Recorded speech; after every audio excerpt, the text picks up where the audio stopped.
인생에서 중요한 세 가지 만남이 있습니다. 하나는 부모와의 만남입니다. 이는 위에서 주어지는 것이기에 숙명적인 만남이라고 합니다. 부모를 잘 만난 사람은 행복합니다. 적어도 인생의 반은 성공하고 시작한 것과 다름없습니다. 다음으로 중요한 만남은 배우자와의 만남입니다.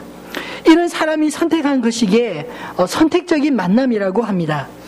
배우자를 잘 만나는 것은 매우 중요합니다. 부모를 아무리 잘 만났어도 함께 살 배우자를 잘못 만나면 불행해질 수 있기 때문입니다. 마지막으로 중요한 만남은 하나님과의 만남입니다. 이는 인생에 있어서 가장 중요한 만남이기에 궁극적인 만남이라고 합니다. 아무리 우리가 부모를 잘 만나고 배우자를 잘 만난다 할지라도 하나님을 만나지 못하면 그는 모든 것을 아무것도 얻지 못한 것과 다를 바 없기 때문입니다. 반대로 부모를 잘 못 만나고 혹시 배우자를 잘못 만났다 할지라도 살아계신 하나님을 만난다면 그는 모든 것을 다 가진 자라고 할 수 있습니다. 오늘 우리가 읽은 이 말씀은 성경에서 가장 드라마틱한 만남에 대한 이야기입니다. 그런데 언뜻 보면 이 만남이 참 어울리지 않아 보입니다. 아마 오늘 이 자리에 오신 분들 가운데서도 나하고 예수님하고는 잘 어울리지 않아, 이런 생각을 하며 앉아 계신 분이 계실지도 모르겠습니다. 어쩌면 오늘 우리가 함께 나눌 이 이야기의 주인공이 바로 그런 생각을 했었던 사람입니다. 본래 유대인과 사마리아 사람들은 형제였습니다. 우리로 치면 남한과 북한과 같은 처지였습니다. 그런데 북이스라엘이 하나님을 떠나 이방 나라를 따라가며 우상 숭배를 일삼다가 망해서 그 땅에서 이방인들과 섞여 살며 혼혈이 되어버린 정체성이 모호한 부끄러운 땅, 부끄러운 백성이 되었습니다. 사실 우리나라보다 더 민족성이 강하고 또 종교를 중요하게 생각하는 유대인에게 이 사마리아 사람들은 늘 부끄러움, 수치의 대상이었습니다. 그래서 사마리아 땅을 지나가야 할 일이 있으면 일부러 사마리아를 삥 둘러 사마리아를 밟지 않고 돌아갈 정도였습니다. 근데 오늘 우리가 읽은 이 본문 말씀 3절로 4절 말씀에 보면 오히려 예수님은 유대에서 다시 갈릴리로 가실 때 지나야 되는 이 사마리아를 삥 둘러가지 않으시고 본문 말씀에 보면 예수님께서 사마리아를 통과하여야 하겠는지라, 이 말씀은 사마리아를 통과하기로 마음먹고 작정하시고 그 길로 가셨다라는 것입니다. 왜 그러셨을까요? 오늘 저희가 읽은 말씀대로 사마리아의 이름 모를 한 여인을 주님이 만나시기 위해 그곳으로 가신 것입니다. 오늘 저희가 읽은 이 본문의 말씀은 사실 예수님과 이 여인의 대화 내용입니다. 근데 예수님과 대화하는 이 여인의 기분이 사실 썩 좋아 보이지 않습니다. 햇볕이 가장 뜨거운 정오, 너무 더워서 다니는 사람들도 적은 이 한적한 우물가에 이 여인이 물을 기르러 왔습니다. 사실 이 여인이 이런 시간을 택한 이유는 사람들과 마주치기 싫어서입니다. 자신에 대해서 사람들이 어떻게 이야기하는지를 잘 알고 있었기 때문에 그런 이야기, 대화의 주제가 되는 것이 무척 싫었을 것입니다. 그런데 우물가에 물 기르러 온 여인들이 아니라 유대인 한 남자가 그곳에 있었습니다.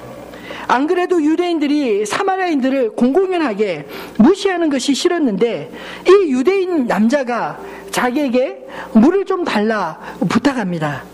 이 여인은 자신과 상관없는 일을 하는 것, 더군다나 자신을 무시하는 이 유대인의 부탁이 썩 기분 좋지는 않았던 것 같습니다. 그래서 이 여인은 퉁명스럽게 이렇게 대꾸합니다. 아니, 당신은 유대인으로서 어찌하여 사마리아인 나에게 물을 달라고 하십니까? 한마디로 자신은 유대인들이 싫다, 이런 표현을 한 것입니다. 요즘 아이들의 표현으로 할 것 같으면 어떤 표현일까요? 헐, 이게 뭐지? 별꼴이네? 이런 식의 태도가 아니었을까요? 그런데도 예수님은 전혀 기가 죽거나 화를 내시지 않고 오히려 이 여인이 더 이해할 수 없는 더 이상한 이야기들을 이어서 하고 있습니다. 내가 만일 하나님의 선물과 또 내게 물을 좀 달라는 이가 누구인 줄 알았다면 내가 그에게 구하였을 것이요 그가 생수를 너에게 주었으리라. 이 사람의 부탁을 들어주는데 사실 유대인이라는 것도 걸림돌인데, 아니 이제는 한 수 더 떠서 물 끓을 그릇도 없는 주제에 자신에게 생수를 주겠다는 이 남자가 이 여인에게 이상하게 보이지 않았을까요? 그래서 이렇게 대꾸를 합니다. 아니 당신은 물 기를 그릇도 없고 이 우물은 깊은데 어디서 그 생수를 얻을 수 있습니까? 우리 조상 야곱이 이 우물을 우리에게 주었고 또 여기서 자기와 자기 아들들과 짐승이 다 먹었는데 당신은 야곱보다 더 큰 사람입니까? 이 말은 사실 예수님께 빈정대면서 또 야곱과 비교하고 아니 물을 가진 사람은 지금 나인데 당신이 어디서 나에게 생수를 준다고 하느냐, 사기치지 마라, 뭐 이런 식으로 상식에 맞지 않는 말이라고 무시하는 투로 이야기하고 있는 것입니다. 그런데 이런 푸대접을 예수님이 여인에게 받으시면서도 예수님은 대화를 그치지 않으시고 포기하지 않으시고 계속해서 이 여인에게 마음의 문을 두드리십니다. 이 물을 마시는 자마다 다시 목마르려니와 내가 주는 물을 마시는 자는 영원히 목마르지 아니하리니 내가 주는 물은 그 속에서 영생하도록 솟아나는 샘물이 되리라. 그러자 이제는 여인이 한 수 더 떠서 당신이 그렇게 말 잘하시면 당신의 능력을 좀 보여주십시오. 그런 투로 그래요?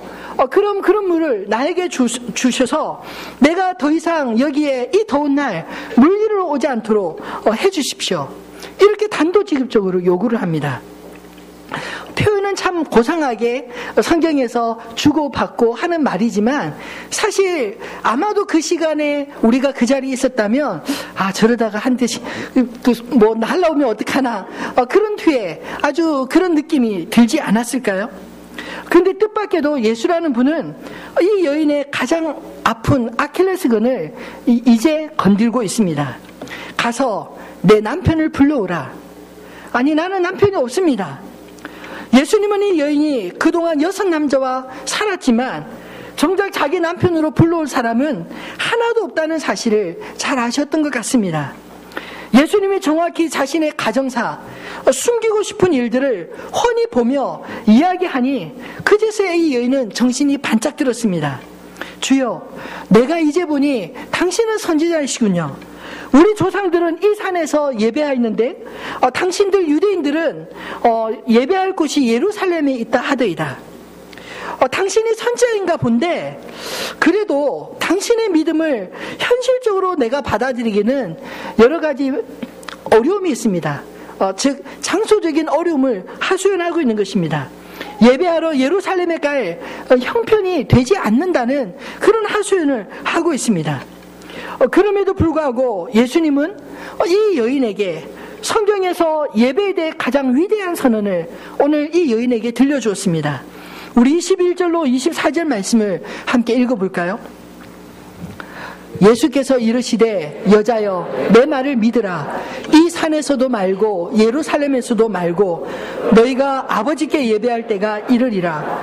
너희는 알지 못하는 것을 예배하고 우리는 아는 것을 예배하노니 이는 구원이 유대인에게서 남이라. 아버지께 참되게 예배하는 자들은 영과 진리로 예배할 때가 오나니 곧 이때라. 아버지께서는 자기에게 이렇게 예배하는 자들을 찾으시느니라. 하나님은 영이시니 예배하는 자가 영과 진리로 예배할지니라. 아멘. 한마디로 표현하면 장소가 그렇게 중요하지 않다는 것입니다. 하나님은 참으로 영과 진리로 예배하는 자를 찾으시는데 그때가 바로 지금이라고 말씀하십니다. 그러자 이 여인은 자기 마음의 깊숙한 곳에 신앙을 고백하고 있습니다. 메시아 곧 그리스도라 하는 이가 오실 줄을 내가 아노니 그가 오시면 모든 것을 우리에게 알려주시리이다. 예수님은 그 대답에 대해서 그가 바로 나다 라고 말씀해 주십니다. 저는 이 말씀을 묵상하면서 사실 다른 사람들은 이 여인의 행동들, 이 잘못된 행동들을 보고 이 여인을 손가락할지는 모르지만 그러나 예수님은 이 여인 안에 있는 그 안에 메시아를 기다리는 믿음을 보셨던 것 같습니다. 다른 사람들은 이 여인이 믿음이 어떤지 알아보려고 하지도 않았지만, 그러나 신령과 진정으로 예배하는 자를 찾으시는 예수님은 그 여인의 중심에 간절한 기도를 들으시고 그 여인을 만나러 그곳까지 온 것이 아니었을까요? 저는 오늘 이 자리에 계신 분 가운데서도 어쩌면 가족, 어쩌면 아는 분의 손을 이끌려서 오늘 이 자리에 앉아있긴 하지만 사마리아 여인과 같이 그래도 예수님은 나하고 잘 안 어울려, 이렇게 생각하는 분이 계실지 모르겠습니다. 어쩌면 우리도 예수님을 믿어야 될 이유보다 믿지 못해야 될 이유를 더 많이 가지고 있지는 않을까요? 가령 저도 전도하다 보면 많은 분들이 불교 집안이라 한 집에 두 종교를 가질 수 없어서 우리 부모님들이 종교를 바꾸는 거 원치 않습니다. 그 핑계대고 마음으로는 믿고 싶지만 그러나 지금은 때가 아닌 것 같은데요, 이렇게 말하시는 분들도 보았고요. 또 어떤 분들은 이전에 예수 믿는 사람들에게 실망해서 아무리 예수 믿으면 뭐하냐, 나는 그 사람 꼴 보기 싫어서 나 예수 안 믿어, 이러신 분들도 많이 보았습니다. 어쩌면 이 여인처럼 예수를 믿는데 걸림돌이 될 여러 가지 문제들을 나열하며 예수를 믿지 않을 조건들만 그렇게 이야기하고 거부하고 계시지 않습니까? 근데 예수님은 이 여인의 이런 부정적인 생각보다도 그 내면의 깊은 목마름을 더욱 주목하여 보셨습니다. 그 내면 깊은 곳에는 자신이 하는 말과는 달리 사실은 마음속 깊은 곳에 주여 나를 구원하여 주옵소서, 메시아께서 빨리 오셔서 나를 좀 구원해 주십시오, 그렇게 간청하고 있지 않았을까요? 예수님은 바로 그 여인의 깊은 그 간구를 들으신 것입니다. 저는 이런 예수님이 너무나 좋습니다. 저 또한 예수님을 올바로 알지 못했다면 아마도 저는 사람들에게 잘 보이기 위해서 살거나 혹은 반대로 사람들에게 보이기 싫어서 숨거나 그럴 수 있는 사람입니다. 그런데 예수님을 성경 말씀을 통해서 인격적으로 만나고 그분을 이해하기 시작하면서부터 인생의 참된 자유함을 맛보기 시작했습니다. 예수님은 요한복음 8장 32절에 진리를 알지니 진리가 너희를 자유롭게 하리라 선언하셨습니다. 이 말씀을 뒤집어서 생각하면요, 진리를 알면 자유롭지만 진리를 모르면 항상 자유롭지 못하다, 이런 말이 아니겠습니까? 그렇다면 우리는 또 질문할 것입니다. 무엇이 진리입니까? 저는 사실 모태신앙으로 자라면서 어렸을 때부터 성경은 많이 배우고 알았습니다. 근데 성경을 많이 알면 알수록 사실 자유로워야 될 것 같은데 자유롭지 못했습니다. 왜냐하면 성경을 읽어보면 하라는 말씀도 많고 하지 말라는 말씀도 많지 않습니까? 하라는 말씀을 하지 않으면 그 또 죄책감이 들고요, 또 하지 말라는 걸 하면 또 잘못이라는 걸 너무나 잘 알고 있기 때문에 사실은 성경을 많이 알았음에도 불구하고 자유롭지 않은 그런 삶을 살았습니다. 근데 목회하면서 어느 때인가 이 말씀이 다시 묵상이 되기 시작했습니다. 진리를 알지니 진리가 너희를 자유롭게 하리라. 하나님께 질문을 드렸어요. 하나님, 진리를 알면 자유롭다고 했는데 그렇다면 진리가 무엇입니까? 그때 성경에서 또 기록된 요한복음 16장 4절 말씀, 내가 곧 길이요 진리요 생명이니 나로 말미암지 않고는 아버지께로 올 자가 없느니라. 그 말씀이 들리기 시작했습니다. 그 전에 그토록 많이 암송했던 말씀인데 이게 같이 연결되지는 않았었어요. 근데 이 말씀이 비로소 연결되기 시작하면서 진리는 바로 예수님이시구나. 그러고 보니까 모든 답이 해결되기 시작하더라고요. 사실 예수님이 이 땅에 오셨음에도 불구하고 성경을 그토록 많이 안다고 했던, 가르치던 성경교사, 이 서기관들과 바리새인들과 끊임없이 예수님 충돌하는 사실들이 우리가 성경을 보면 비일비재하게 보지 않습니까? 왜 그랬는지 사실 잘 이해를 못했는데 그제서야 알기 시작했습니다. 하나님이신 예수 그리스도, 그분의 아들 예수 그리스도를 우리가 바로 알아야 비로소 성경도 바르게 해석될 수 있다는 사실입니다. 다르게 표현한다면요, 우리가 예수님을 바로 알지 못하면 성경 아무리 많이 알고 배워도 이 말씀이 우리를 자유롭게 할 수 없다는 사실입니다. 진리는 예수님 자신입니다.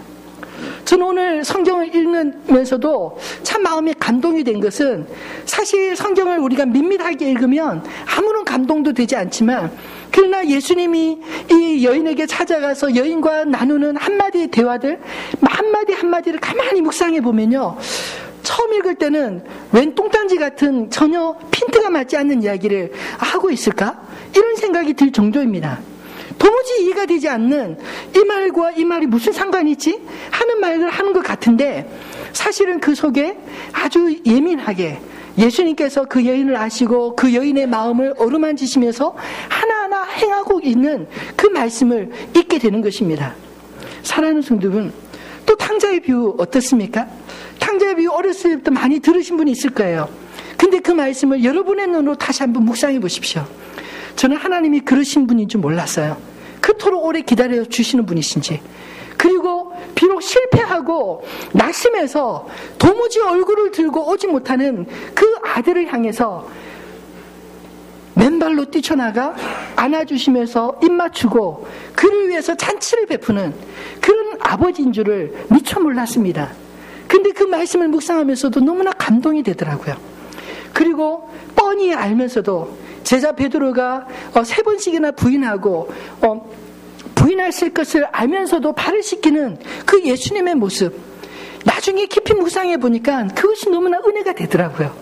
그리고 부인하여 낙심해 있는 제자를 찾아가셔서 다시 그를 불러주시고 그를 안아주시는 그분이 너무너무 좋았습니다. 사랑하는 성도분, 우리가 예수님을 제대로 알면 그 예수님 안에서 하나님이 온전하게 보일 줄로 믿습니다. 구약에서 전쟁에 대한 이야기, 또 심판에 대한 이야기, 사실은 그것도요, 가만히 보면 여러분 자녀들 키우면서 맨날 잔소리하지 않습니까? 왜 잔소리하나요? 미워서입니까? 매를 드는 이유가 무엇입니까? 미워서입니까? 사랑하기 때문이죠. 사랑하지 않으면 말하지 않습니다. 아예 그냥 상관없는 자로 여기죠. 그러나 성경을 이토록 구구절절 기록한 이유가 무엇입니까? 사랑하기 때문에 제발 좀 들으라고, 제발 좀 돌이키라고, 제발 좀 정신 차리라고 하는 말들이 그렇게 성경에 구구절절 있는 것입니다. 사랑하는 성도분, 저는 정말 이 예수님을 인격적으로 만나면서 이 땅에 오신 예수님을 모르면 하나님을 알 수도 없고 하나님의 크신 사랑을 우리가 온전히 깨달을 수 없다는 생각이 들었습니다. 제가 대학생이 되어서 인격적으로 예수를 만난 것은 사실은 성경을 통해서입니다. 그렇지만 성경 안에서 성경만 읽어서가 아니라 성경에서 말씀하시는 그분이 누구신지, 성경에서 말씀하시는 예수님, 그 예수님이 어떤 분이신지를 알기 시작할 때, 묵상하고 깊이 묵상할 때 그제서야 하나하나 예수님의 말씀들이 제 마음을 치면서 들어오기 시작한 것입니다. 그전에는요, 두려움의 대상이었습니다. 율법적인 신앙이 자리 잡아서 신앙이 좋다는 것이 그저 하라는 것, 잘하는 것, 하지 말라는 것, 안 하는 것, 그 정도였습니다. 근데 이것이 문제가 되는 게 제가 그렇게 하기도 힘들 뿐만 아니라 그렇게 하지 않는 그런 분들 보면요, 왠지 마음이 불편했어요. 나는 이렇게 살려고 애쓰는데 아무개 집사님이 이렇게 담배 피는 게 눈에 보인다. 그러면 속으로 이제 정죄를 하는 겁니다. 아니, 저분이 어떻게 저럴 수가 있지? 구원 받았을까? 별의별 생각을 다 하면서요. 옆에 있는 친구들이 내가 믿으려고 애쓰는 만큼 믿지 않으면 그냥 화가 날 지경입니다. 도대체 저 사람은 믿음이 있는 걸까 없는 걸까? 그렇게 정죄하며 살았습니다. 저도 그렇게 못 살면서요. 그런데 성경을 통해서 예수님을 배우고 알면 알수록 그분은 정말 인자하신 분이시고 오래 참으시고 기다리시는 분이시라는 것을 믿게 되었습니다. 오늘 본문 속에 사마리아 여인처럼 행실이 나쁘다고 소문난 여인, 심지어 자신을 찾아오신 예수님조차 알아보지 못하고 거부했던 이 여인을 끝까지 인내하면서 설득하시는 이런 주님을 알면 알수록 그 주님이 너무나 사랑스럽습니다. 저희 교회 벽면에 하나님은 사랑이시라는 이 글은 요한일서 4장 16절에 기록된 말씀입니다. 하나님이 우리를 사랑하시는 사랑을 우리가 알고 믿었노니 하나님은 사랑이시라. 사랑 안에 거하는 자는 하나님 안에 거하고 하나님도 그의 안에 거하시느니라. 하나님은 사랑이십니다. 많은 사람들이 하나님과 그 아들 예수 그리스도를 오해하는 것을 보면 저는 참 마음이 아픕니다. 무엇보다 하나님의 사랑을 받은 먼저 믿는 자들이 본을 잘 보이지 못하는 것에 대해서 진심으로 마음이 아픕니다. 그러나 그것은 연약한 우리들의 한계일 뿐이지 우리가 믿는 하나님의 사랑이 결코 부족한 것은 아니라고 믿습니다. 하나님의 사랑은 아무도 주의 깊게 보지 않았던 이 여인조차도 주목하여 보셨습니다. 사람들은 그 사람의 행실과 겉모습만 바라보지만 하나님은 그 사람의 중심까지도 보시기 때문입니다. 저는 말씀을 묵상하면서 이 사마리아 여인이 어쩌면 모든 사람을 대표할 만한 사람이 아닐까 하는 생각이 들었습니다. 부끄러움의 땅 사마리아, 그곳에서도 남편을 6번이나 바꾸었던 이 여인은 하나님 앞에 씻을 수 없는 죄인이지 않습니까? 그럼 주님께서 그를 찾아오셔서 정죄해야 되지 않을까요? 아니, 멀리해야 되지 않겠습니까?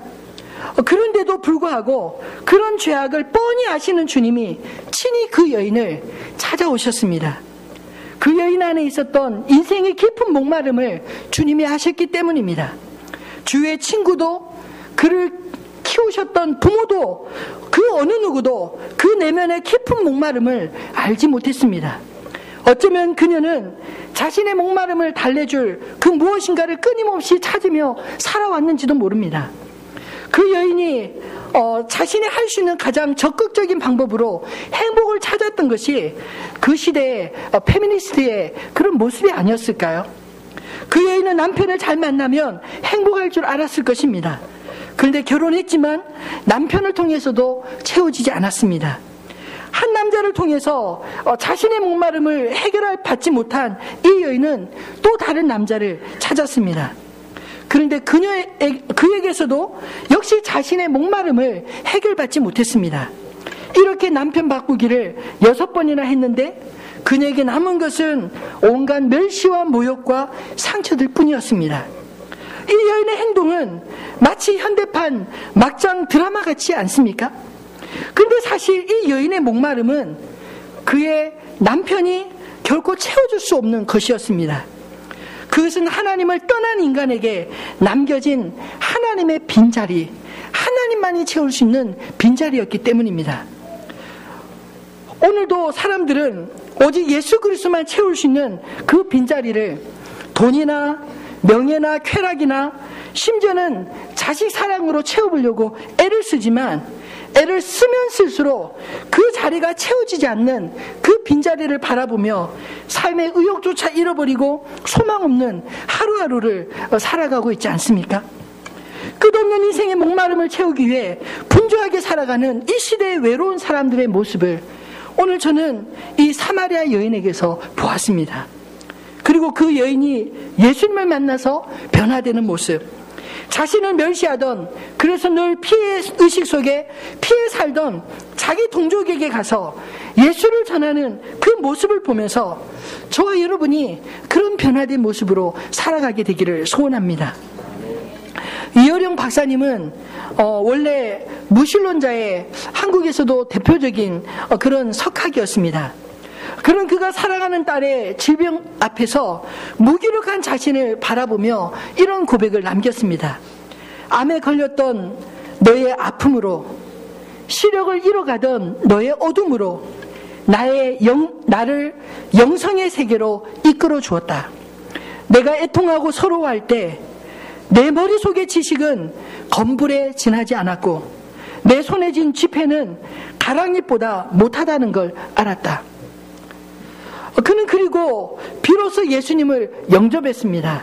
그리고 독실한 그리스도인의 삶을 살고 있습니다. 사실 이어령 박사는 예수를 믿은 지 얼마 되지는 않았지만 그분은 자신의 신앙의 여정을 담은 책을 한 권 내었는데 오늘 우리가 본문으로 삼은 이 본문의 내용과 동일한 제목입니다. 우물을 파는 사람들. 그 책에서 이분은 이렇게 고백합니다. 나는 영원히 목마르지 않을 그 우물을 마시기 위해서 오늘도 우물을 판다.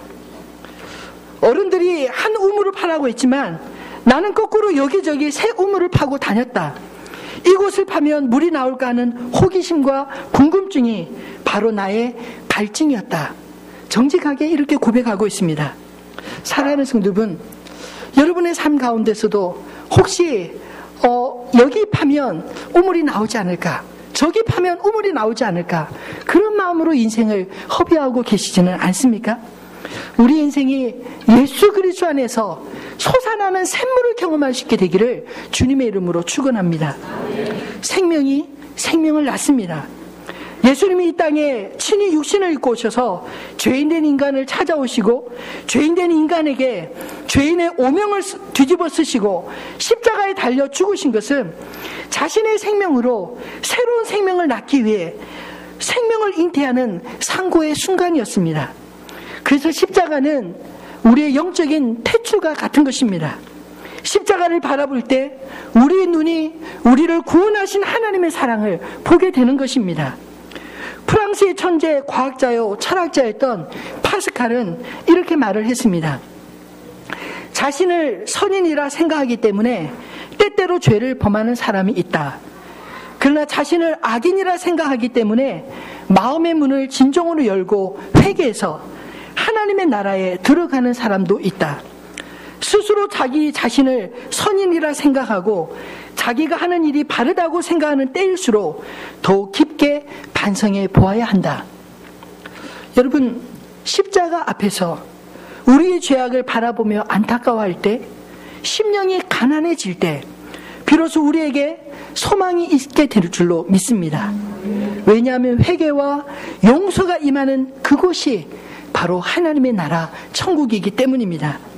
예수님은 우리에게 천국을 주시기 위해서 이 땅에 오셨습니다. 그리고 회개하라, 천국이 가까웠느니라 선포하셨습니다.